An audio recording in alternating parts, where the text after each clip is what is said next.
우리 시간 경건한 마음으로 주님 앞에 수요 예배를 같이 드리시겠습니다. 기도하겠습니다. 이스라엘아 들으라. 우리 하나님 여호와는 오직 하나인 여호와시니 너는 마음을 다하고 성품을 다하고 힘을 다하여 내 하나님 여호와를 사랑하라. 사랑의 하나님 감사합니다.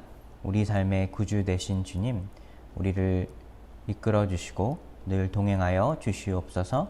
우리 삶을 붙들어 주시고 우리 마음을 다하여 또 성품을 다하여 주님과 동행하기를 원합니다.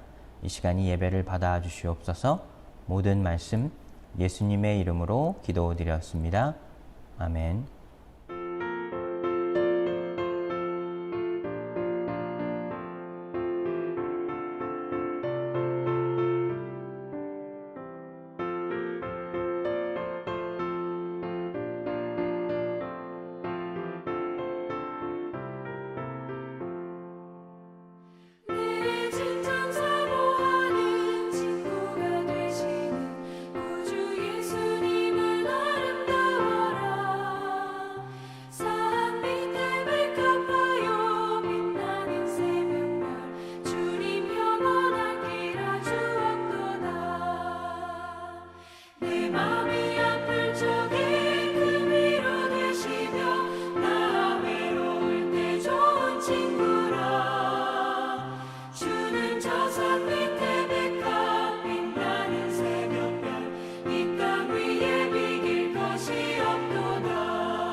오늘 나눌 하나님의 말씀은 데살로니가전서 5장 16절부터 18절까지의 말씀입니다. 데살로니가전서 5장 16절부터 18절까지의 말씀을 제가 읽겠습니다. 항상 기뻐하라. 쉬지 말고 기도하라. 범사에 감사하라. 이것이 그리스도 예수 안에서 너희를 향하신 하나님의 뜻이니라. 아멘. 예수님을 믿고 따라가는 우리 그리스도인들에게는 성령의 열매가 맺히게 됩니다. 사도 바울은 우리 하나님과 동행하는 삶에 성령의 9가지 열매가 맺힌다 했습니다. 갈라디아서 5장 22절에서 23절에 성령의 열매는 사랑과 희락과 화평과 오래 참음과 자비와 양선과 충성과 온유와 절제니 이 같은 것을 금지할 법이 없느니라 했습니다. 우리는 지난주에 이어서 오늘은 두 번째 이 사도 바울이 말한 성령의 열매인 이 희락에 대해서 같이 말씀을 나누겠습니다. 희락, 즉 기쁨입니다. 과연 성경에서 말하는 이 기쁨은 무엇이며 우리는 어떻게 성령님이 동행하심으로 기뻐하는 삶을 살아갈 수 있을까요? 요새 유행하는 말 중에 이 소확행이라는 말이 있습니다. 혹시 들어보신 적이 있으십니까? 줄임말인데 소중하지만 확실한 행복이라는 뜻입니다. 즉 매일의 삶 가운데 뭔가 작은 일이지만 나에게 소중한 그 행복한 일들을 찾아서 한번 경험하고 꼭 이뤄보자 말하는 것입니다. 그래서 예를 들어 보면 하루에 30분 일찍 아침에 이 커피 한 잔을 마시기, 저녁에 반려견과 함께 산책을 하기, 또 쉬는 날 늦잠 자기. 어떻게 보면 소소하고 작은 일들이지만 소소하고 작은 일들을 실행하고 또 완수함으로써 얻는 그런 행복을 매일매일 경험하며 살아보자라는 것입니다. 우리의 삶에 우리는 꼭 이루고 싶은, 성취하고 싶은 큰 일들이 있습니다. 예를 들면 집을 산다든지, 좋은 직장을 구하든지, 결혼을 해서 자녀를 낳든지, 어떻게 보면 이 삶의 여정의 큰 것들, 큰 일을 이루는 것입니다. 하지만 그것이 이루어지는 데는 시간이 걸리고 당장 우리의 삶에, 오늘의 삶에 큰 변화를 줄 수가 없습니다. 그런데 비록 작은 것이지만 이 작은 것들을 지켜 이뤄냄으로써 우리 매일의 삶이 더 윤택하게 해주는 것입니다. 여러분의 삶에 이 소확행은 과연 무엇입니까? 오늘 본문의 말씀에서 사도 바울은 하나님이 우리의 삶에 원하는 뜻이 있다 말하고 있습니다. 그것은 우리가 기뻐하고 또 주님 안에서 감사하는 삶을 살아가야 한다는 것입니다. 그렇다면 과연 이 성경에서 말하는 이 기쁨은 무엇이며 우리가 어떻게 바울이 말하는 대로 항상 기뻐하며 살아갈 수 있을까요? 우리가 이 성경의 기쁨을 이야기할 때 우리는 세상에서 느끼는 이 즐거움과는 다른 것임을 알 수 있어야 합니다. 그 뜻이 조금 헷갈릴 수도 있습니다. 그런데 세상이 주는 즐거움과 성경이 말하는 이 기쁨은 다른 것입니다. UN 산하의 한 기관에서 이렇게 조사한 적이 있습니다. 전 세계 156개국을 대상으로 국민의 행복도를 놓고 이 행복 보고서를 발표한 적이 있습니다. 그래서 행복 보고서는 여러 가지 기준에 따라 각자 행복한 나라가 무엇인지 순위를 매겨 본 것입니다. 그런데 그 결과가 참 놀라웠습니다. 대부분의 상위권은 이 북유럽 국가들이었습니다. 근데 1위는 이 핀란드였습니다. 참 놀라운 결과였는데 어떻게 보면 한국과 미국은 한참 뒤처지게 되었습니다. 핀란드 국민들은 스스로 행복하다 느끼는 것뿐 아니라 그들의 삶을 들여다보니 여러 부분 안에서 스스로가 행복하다 말할 수 있는 여러 조건들을 충족했다는 것입니다. 핀란드는 야근 수당을 많이 주는 나라가 아니라 휴가를 많이 주는 나라로 조사되었습니다. 참 놀랍죠? 어떻게 보면 그 나라가 가지고 있는 그 국민들이 느끼는 행복은 더 많은 일을 행한다라기보다는 나만의 시간을 통해 내 여가를 즐김으로 얻는 더 큰 즐거움을 말하는 것입니다. 예전에 전 세계 이 고등학교 수학 경시 대회가 열린 적이 있습니다. 한국이 1등을 하였고 이 핀란드가 2등을 하게 되었습니다. 그런데 이 핀란드 교육부 장관이 TV에 나와서 이런 말을 한 적이 있습니다. 바로 전년도에 우리 핀란드 학생들은 이 과학 분야에서 3등을 하고 너무 기뻐했습니다. 그런데 우리가 한국 학생들을 보니 그들은 2등을 하고도 기뻐하지 않고 오히려 아쉬워하고 있는 모습이 굉장히 의아했습니다. 한국의 고등학생들은 울면서 공부를 한다라고 들었는데 우리 핀란드 학생들은 웃으며 공부를 합니다. 참 뼈가 있는 말입니다. 어떻게 보면 한국의 이 고등학생들은 조금 더 좋은 성적을 위해 열심히 노력하고 공부한다면 핀란드의 학생들은 공부 자체를 행복하게 생각한다는 것입니다. 행복하기 위해 공부를 하는 것이 아니라 공부하며 행복하다는 것입니다. 그렇습니다. 우리는 이 세상의 행복의 조건을 놓고 늘 그것을 이루기 위해 노력합니다. 돈이나 명예, 권력, 내가 원하는 것을 성취하고 이뤄낸다면 그때서야 우리는 행복해진다 생각하기 쉽습니다. 그런 조건들이 이루어지지 않는다면 행복할 수 없다 생각하기도 합니다. 하지만 성경이 말하는, 하나님이 말하는 그 행복이라고 하는 것은, 그 기쁨은 조건적이 아닌 선택적이라는 것입니다. 마태복음 5장 12절에 보시면 기뻐하고 즐거워하라. 하늘에서 너희의 상이 큼이라. 너희 전에 있던 선지자들을 이같이 핍박하였느니라. 예수님은 우리의 삶을 복되게 만드는 이 8가지의 이 복의 비밀을 말씀하시면서 우리에게 의를 위하여 핍박받는 자들은 천국의 그들의 것임을 말하셨습니다.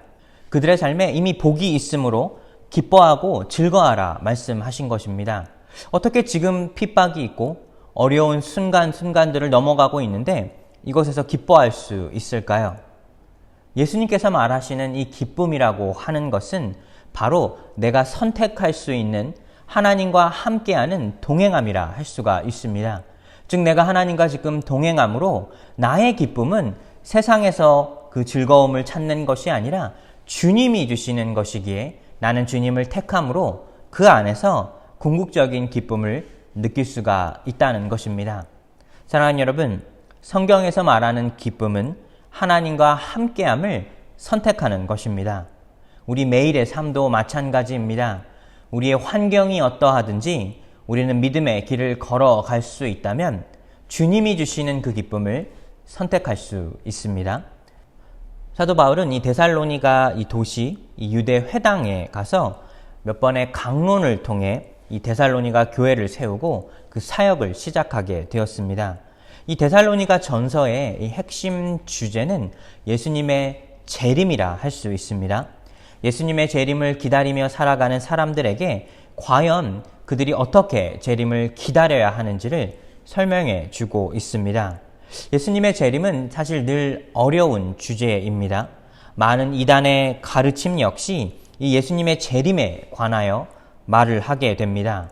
언제 예수님이 재림하실지, 어떤 모습으로 재림하실지는 많은 사람들이 느끼는 궁금증과 또 두려움일 수 있습니다. 그런데 성경은 재림의 날을 두려워하는 것보다 어떻게 재림의 날을 준비해야 하는지 우리 삶의 태도에 관하여 말해주고 있습니다. 사도 바울은 이 예수의 재림에 관하여 분란이 생기는 이 데살로니가 교회에 이렇게 말합니다. 항상 기뻐하라. 쉬지 말고 기도하라. 범사에 감사하라. 이것이 그리스도 예수 안에서 너희를 향한 하나님의 뜻이니라. 예수의 재림을 기다리는 우리의 매일의 삶은 두려움과 불안함으로 매일을 살아가는 것이 아니라 과연 예수님이 언제 재림하실지 그것만을 기다리는 것이 아니라 매일 삶의 현장의 순간순간마다 하나님을 통하여 기뻐하고 기도하며 감사하며 살아가는 것이 바로 하나님이 우리에게 원하시는 하나님의 뜻이라는 것입니다. 사랑하는 여러분, 우리는 매일의 삶 가운데 두려움과 불안함을 떨쳐낼 수 있는 것은 주님이 우리와 함께 하시기에 주님을 통해 기뻐할 수 있으며 기도함을 통해 우리는 범사에 감사할 수 있다는 것입니다. 그런데 오늘 본문의 말씀에서 바울은 항상 기뻐하라 했습니다. 빌립보서 4장 4절에 이 말씀을 또 한번 이야기합니다. 주 안에서 항상 기뻐하라. 내가 말하노니 기뻐하라. 우리가 어떻게 항상 기뻐할 수 있을까요? 매일의 삶을 살다 보면 기뻐하는 일이 생길 때 우리는 기뻐할 수 있습니다. 나에게 좋은 일이 생기거나 어떤 금전적인 이득을 보게 되거나 아니면 여러 상황 가운데 어떤 좋은 일이 생겼을 때 기뻐할 수 있지만 그렇지 않은 경우에는 기뻐하는 것이 결코 쉬운 일이 아닙니다. 그런데 사도 바울은 항상 기뻐하라 말을 했는데 빌립보서가 쓰여졌을 때는 바울이 감옥 안에 있었을 때입니다. 그는 감옥 안에서조차 교인들을 향해 기뻐하라 말했다는 것입니다. 사도 바울은 우리가 예수 그리스도 안에서 기뻐하는 것을 말하고 있습니다. 우리가 예수님과 함께하지 않을 때에는, 우리가 예수님과 멀어져 있을 때에는 우리의 기쁨은 예수님에게서 나오는 것이 아니라 세상에서 나온다면, 예수 그리스도와 함께하는 삶은, 동행하는 삶은 그 안에서, 예수님 안에서 예수님을 통해 기뻐할 수 있습니다. 이것은 우리 삶의 태도에 관해 말하고 있는 것입니다. 우리가 어떻게 감사할 수 있으며 기뻐할 수 있는가? 그것은 예수 그리스도를 통한 우리의 삶의 태도라 할 수가 있습니다. 사랑하는 뉴욕 주소망교회 성도 여러분, 우리 모두는 기뻐하며 행복한 삶을 살기를 원합니다. 세상에 그 누구도 행복하지 않은 삶을 살고 싶은 사람은 없을 것입니다. 그런데 행복한 인생을 살려면 참 필요한 것들이 많습니다. 돈도 필요하고, 명예도 있어야 되고, 또 좋은 직장도 있어야 되고, 여러 가지 우리 삶에 필요한 것들이 있습니다. 그런데 우리 그리스도인들의 삶에는 우리가 필요한 것은 오직 예수 그리스도라는 사실입니다. 물론 세상이 주는 기쁨이 있지만 그것은 우리 삶의 궁극적인 기쁨이 아닌 영원히 지속될 기쁨이 아니라는 것입니다.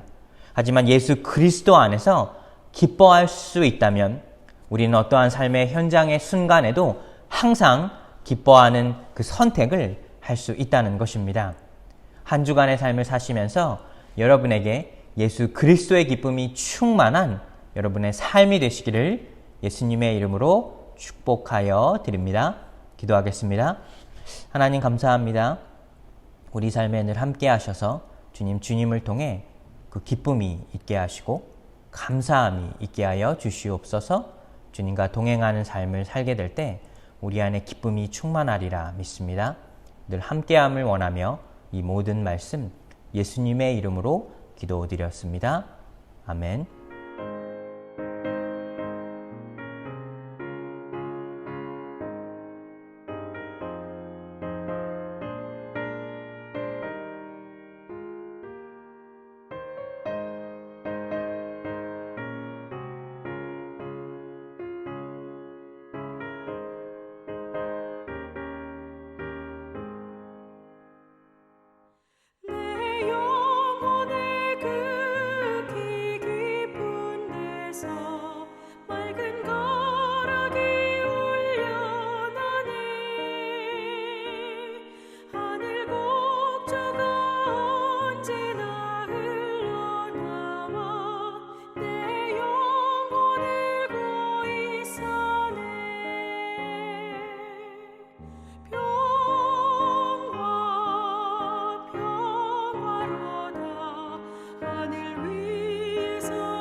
하늘 위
우리 시간 주기도문으로 오늘 예배를 마치겠습니다. 하늘에 계신 우리 아버지여, 이름이 거룩히 여김을 받으시오며 나라의 마옵시오며 뜻이 하늘에서 이룬 것 같이 땅에서도 이루어지이다. 오늘날 우리에게 일용할 양식을 주옵시고 우리가 우리에게 죄 지은 자를 사하여 준 것 같이 우리 죄를 사하여 주옵시고 우리를 시험에 들게 하지 마옵시고 다만 악에서 구하옵소서. 대개 나라와 권세와 영광이 아버지께 영원히 있사옵나이다. 아멘.